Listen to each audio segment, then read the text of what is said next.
Hai murid hebat Indonesia. Hari ini kita mulai petualangan seru bareng robot mini cerdas bernama Ozobot. Bayangkan kamu jadi seorang programmer kecil yang bisa mengendalikan robot hanya dengan warna, tanpa keyboard, tanpa layar. Seru kan? Yuk kita eksplorasi bersama. Ini dia Ozobot, robot seukuran jempol yang punya mata di bawahnya. Matanya itu adalah sensor warna yang bisa membaca garis dan kode warna yang kamu gambar. Jadi, kalau kamu buat jalur dengan spidol, Ozobot akan mengikutinya. Bahkan, dia bisa paham perintah khusus hanya dari kombinasi warna. Keren ya? Ada 3 hal penting yang harus kamu tahu saat bermain dengan Ozobot. Garis lajur. Ini jalannya Ozobot. Harus hitam dan mulus biar dia nggak nyasar. Lajur warna. Ini bahasa rahasianya. Kombinasi warna seperti merah, hijau, biru bisa jadi perintah. Belok, berhenti, atau ngebut. Kecepatan. Kamu bisa atur Ozobot jalan pelan, cepat, bahkan turbo. Ingat, semuanya dimulai dari rancanganmu. Jadi pikirkan baik-baik sebelum menggambar. Misi pertamamu sangat sederhana. Buat garis hitam di atas kertas. Kalau gambarnya lurus, Ozobot jalan lurus. Kalau ada tikungan, dia akan ikut belok, asal tikungannya nggak terlalu tajam. Ini dasar dari semua petualangan Ozobot. Jadi, pastikan garismu rapi dan tebal cukup ya. Nah, sekarang waktunya naik level. Selain mengikuti garis, Ozobot juga bisa baca kode warna. Misalnya, kalau kamu gambar urutan merah, kuning, biru, Ozobot mungkin akan berputar. Setiap kombinasi warna punya arti khusus. Ini kayak bahasa sandi, dan kamulah yang membuatnya. Jadi, teliti dan kreatif ya saat membuat kode. Meski kelihatannya ajaib, Ozobot sebenarnya pakai logika yang sama seperti program komputer. Ada 3 langkah. Input. Sensor di bawah Ozobot melihat warna-warna yang kamu gambar. Proses. Otak kecil di dalamnya mencocokkan warna itu dengan daftar perintah yang sudah dia hafal. Output. Lalu Ozobot melakukan aksinya. Misalnya berbelok, ngebut, atau lampunya berubah warna. Ini contoh nyata dari algoritma. Langkah-langkah teratur untuk menyelesaikan tugas. Dan kamu, sebagai programmernya, bertanggung jawab atas setiap perintah yang kamu buat. Bayangkan, Ozobot punya mata di bagian bawah tubuhnya. Itu namanya sensor warna. Setiap kali dia jalan di atas kertas, matanya terus-menerus melihat warna-warna yang kamu gambar. Nah, informasi warna itulah yang jadi masukan atau input buat Ozobot. Jadi, kalau kamu gambar garis hitam, dia tahu itu jalannya. Kalau kamu tambah kode warna seperti merah, kuning, biru, dia akan baca itu sebagai perintah khusus. Ingat ya, apa yang kamu gambar itulah yang dia lihat. Jadi, pastikan gambarmu rapi dan jelas, karena kamu bertanggung jawab atas setiap input yang kamu berikan.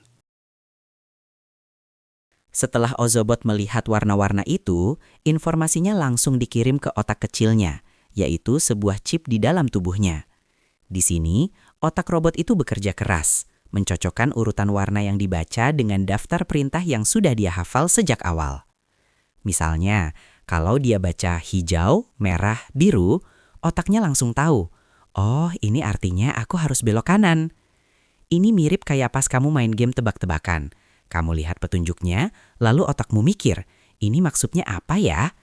Bedanya, Ozobot nggak bisa nebak, dia butuh kode yang tepat dan jelas. Jadi, kamu harus berpikir kritis saat membuat kode warna. Nah, setelah proses selesai, waktunya Ozobot bertindak. Inilah yang disebut output, hasil nyata dari semua yang dia baca dan proses tadi. Bisa jadi dia tiba-tiba ngebut, berputar, lampu LED-nya berubah warna, atau belok ke arah tertentu. Semua gerakan itu adalah respons langsung terhadap kode yang kamu buat. Serunya, kamu bisa langsung lihat apakah perintahmu berhasil atau tidak. Kalau Ozobot nyasar, berarti ada yang perlu diperbaiki. Dan itu bagian seru dari belajar. Karena belajar dari kesalahan itu justru tanda kamu sedang berpikir seperti programmer sejati. Kenapa kita belajar pakai Ozobot? Karena ini bukan cuma main-main. Ini latihan berpikir kritis dan pemecahan masalah. Kamu belajar abstraksi nyata, bagaimana ide di kepalamu kayak aku mau robot belok kiri, berubah jadi aksi nyata lewat kode warna. Problem solving, misalnya gimana caranya bikin Ozobot keluar dari labirin hanya dengan garis dan warna. Kerjasama juga penting, nanti kalian bisa berdiskusi dengan teman. Kode warna apa yang cocok di sini? Kalau kamu sudah jago pakai kode warna, ada tantangan lebih seru lagi, Blockly. Ini adalah cara memprogram Ozobot lewat tablet atau laptop pakai blok-blok visual, mirip puzzle. Kamu bisa atur gerakan, kecepatan, bahkan warna lampunya dengan presisi. Jadi, dari dunia nyata, spidol dan kertas, ke dunia digital. Semua terhubung. Di Blockly, kamu akan lihat kategori robots.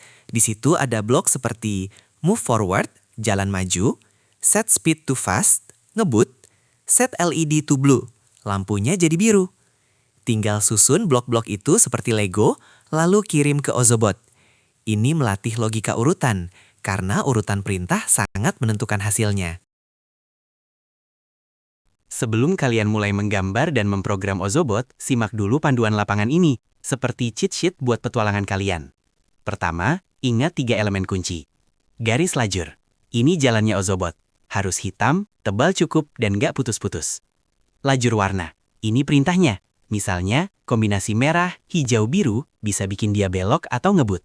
Kecepatan. Kamu bisa atur gerakannya. Lambat, cepat, bahkan turbo. Lewat kode warna atau lewat Blockly nanti. Kedua, pahami alur kerja algoritma Ozobot. Input. Sensor di bawah robot membaca warna yang kamu gambar.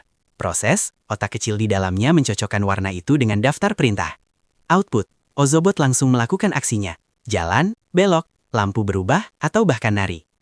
Jadi setiap kali kalian menggambar, ingat, kamu sedang memberi perintah, bukan cuma menggambar. Rancang dengan teliti, uji dengan sabar, dan diskusikan dengan teman kalau ada yang kurang jalan. Siap? Ayo, mulai petualanganmu. Teori sudah cukup. Sekarang giliran kalian. Ambil spidol, kertas, dan Ozobotmu. Buat labirin, arena balap, atau bahkan tarian robot. Ingat, rancang dengan hati-hati, uji coba dengan sabar, diskusikan dengan teman kalau ada masalah. Karena di sini, kamu bukan cuma siswa, kamu adalah programmer, desainer, dan pemecah masalah. Selamat berpetualang!